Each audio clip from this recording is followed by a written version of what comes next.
જો એકદમ લટકો પડતો થવા માંડ્યો હવે આપણું વચ્ચે હમણાં બની જાય. હવે બનવાની તૈયારી જ છે.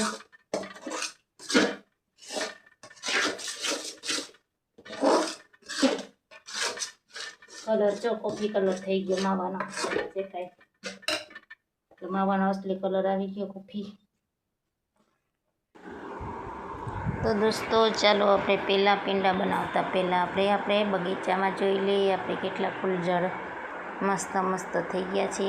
તો જો તમે એટલા મસ્ત મસ્ત મોટા મોટા થઈ ગયા છે. બધા ઝાડ લીલાછમ થઈ ગયા છે. તો દોસ્તો એકવાર આપણે બધા ફૂલઝાડને બધાને જોઈ લઈ પછી બાદમાં પેંડા બનાવશું. તો ચાલો આગળ બન્યા રહેજો. હવે જઈએ આપણે પેંડા બનાવવા રસોડામાં. તો તમે બન્યા રહેજો. બધી ટિપ્સ સાથે હું તમને પેંડાની રેસીપી બતાવીશ. આગળ જોજો તમે અને પેંડા બનાવજો એવી રીતના. તો ચાલો દોસ્તો હવે જાતે આમ કૃષ્ણ જય માતાજી. દોસ્તો અવારમાં આપણે પૂજા પાઠ થઈ ગઈ, ઘરનું કામ થઈ ગયું ને હવે આપણે બનાવવાના છે પેંડા. તો ચાલો આગળ બન્યા રહેજો. ચાલો આવી ગયા આપણે રસોડામાં. હવે આપણે બનાવવાના છે માવાના પેંડા. તો આગળ બતાવું છું તમને પેંડા કેવી રીતના બનાવું છું. બન્યા રહેજો બ્લોગમાં. દોસ્તો ટિપ્સ સાથે માવાના પેંડા આપણે બનાવીએ તો તમને બતાવું કે ટિપ્સ ધ્યાન રાખવાનું માવામાં. તો એ આગળ બ્લોગમાં બન્યા રહેજો. ચાલો દોસ્તો હવે આપણે બનાવી નાખીએ પેંડા માવાના. તો મેં માવો લીધો છે 500 ગ્રામ અને એ પ્રમાણે આપણે 400 ગ્રામ. માવાથી થોડી ઓછી ખાંડ રાખવાની. જે પ્રમાણે જોતી હોય એ પ્રમાણે ખાંડ નાખવાની. 500 ગ્રામ અમે 500 ગ્રામ મીઠાઈવાળા તો નાખતા હોય પણ આપણે એ પ્રમાણે નથી નાખી, થોડીક ઓછી નાખવાની છે. તો પહેલાં આપણે ખાંડની ચાસણી લઈ લઈ.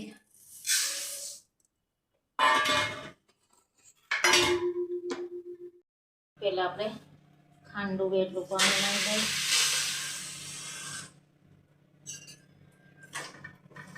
પછી આપણે ચાસણી બનાવવાની છે.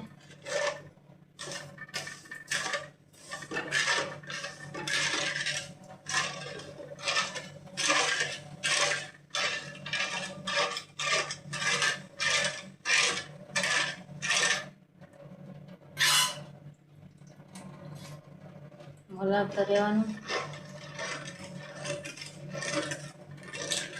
પેંડા બનાવવા આવેલા છે તો તમે આગળ બ્લોગમાં બન્યા રહેજો. છેલ્લે પૂરા સુધી વિડીયો જોજો. એવી રીતના બનાવીએ પેંડા માવાના.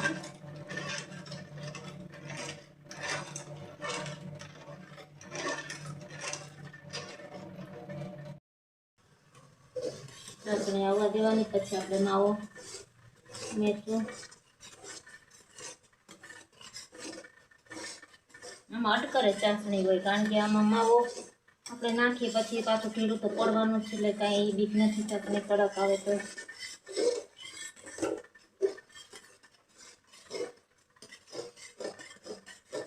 હવે આપણે આ છૂટો પાડી લીધો તો માવો બધામાં નાખી દઈ ચાસણીમાં.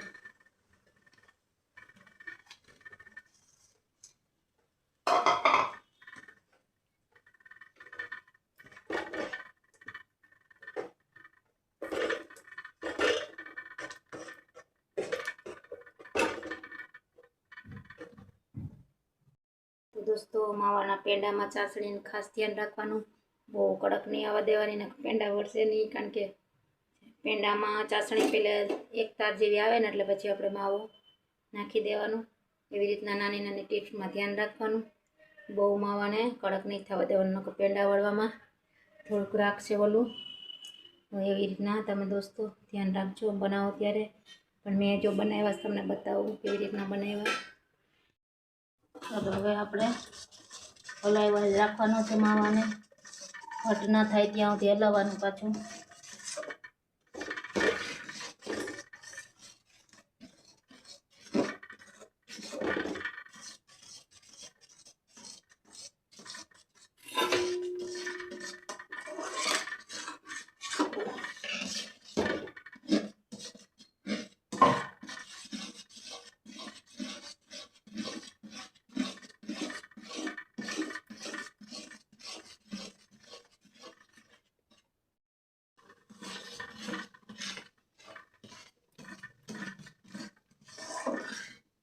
ત્યાં સુધી ઘાટ ના થાય ને પેંડા વળે એવું ત્યાં સુધી હલાવ્યા જ રાખવાનું. આપણે વાર તો લાગે પણ મસ્ત થાય. ઘરે બનાવીએ એટલે થોડી વાર લાગે, મહેનતે પડે.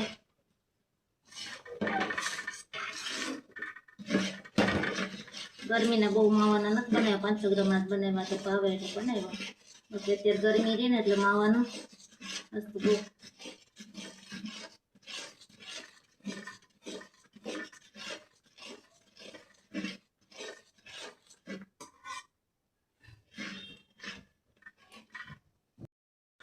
થોડીક વાર લાગે થતા, બને મસ્ત. કાગળ લઈને રહેશું દૂધમાં. કટ ખાવા માંડ્યું છે હવે ધીમે ધીમે.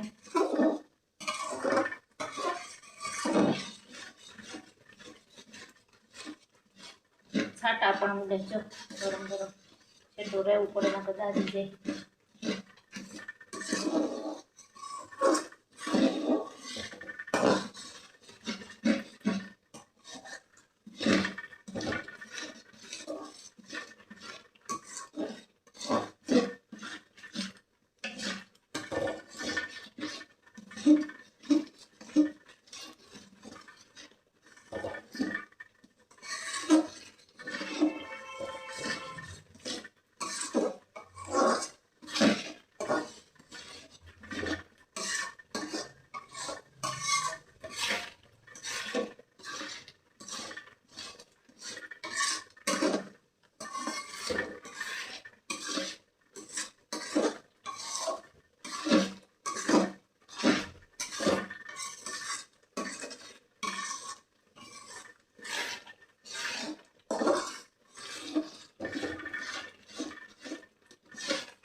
ઘાટું થવા માંડ્યું છે.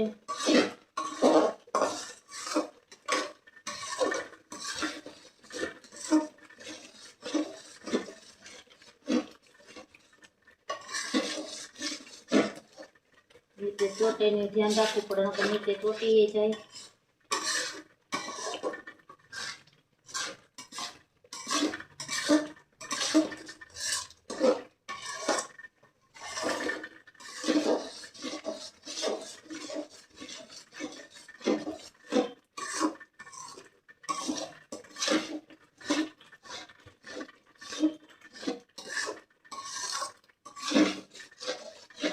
કોને માવાના પેંડા ભાવે કોમેન્ટમાં કહેજો.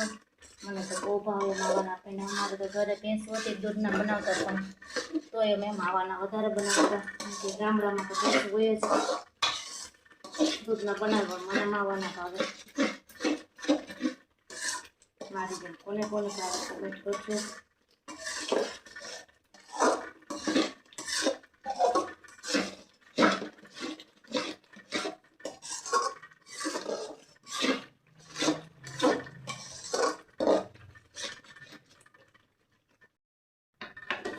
તો હવે ઘાટું થઈ ગયું છે. હજી આપણે એક થોડુંક થઈ જાય પછી ઉતારી લેવાનું છે. કરવા માટે પછી પેલા રાખશું. આમાં કાંઈ હોય નહીં, પણ વધારે ધ્યાન રાખવું પડે. કે ચાસણી લેવાઈ ગયા પછી કેવું કેટલી ઘડી હલાવવું.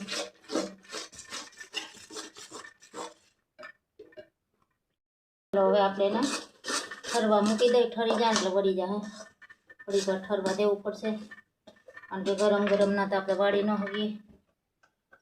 ગેસ ઠાર નાખ્યો હવે.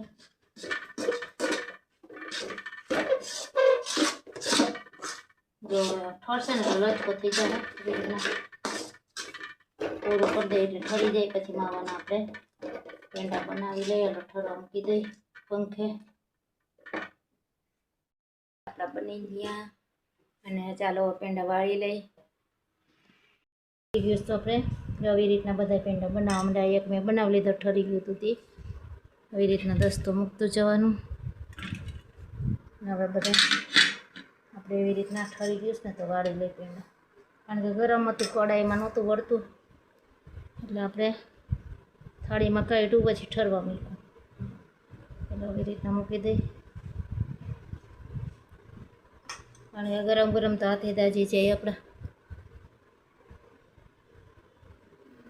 આવી રીતના ગોઠવતા જઈને પછી માથે દસ્તેથી આપણે છાપ બનાવતા જઈએ એની. હજી સેજ ગરમ છે તોય ઢીલું, પણ આપણે ઠરશે ને એટલે કઠણ થઈ જાય. તો સેજ હજી તાજું ગરમ છે ને એટલે આવી રીતના આમ બનાવતા જઈને મૂકતું જવાનું ઘીવાળો દસ્તો કરીને. તો ચાલો બનાવી લઉં બધાય પછી તમને બતાવું. એટલે હજી તાજું છે ને એટલે ચોટે છે. દસ્તો બની ગયા આપણા પેંડા, વળી ગયા અને હવે આપણે ફ્રીજમાં મૂકી દઈએ. તો તમને કેવા લાગ્યા એ કોમેન્ટ કરજો. નવા નવા આપણે વિડીયો બનાવતા રહેવું. તમને પેંડા કેવા લાગ્યા, વિડીયો ગમ્યો હોય તો શેર કરજો, સબસ્ક્રાઈબ કરજો, નવા હોય તો અને લાઈક કરજો. નવો સપોર્ટ કરતા રહેજો દોસ્તો. આપણે નવા નવા રેસીપી વિડીયો બનાવતા રહેવું અને ફરવાના વિડીયો મૂકતા રહેવું. તો તમે સબસ્ક્રાઈબ કરી લેજો એટલે નોટિફિકેશન તમને પહેલાં આવી જાય બધાને પહેલાં. એટલે દોસ્તો બાય બાય.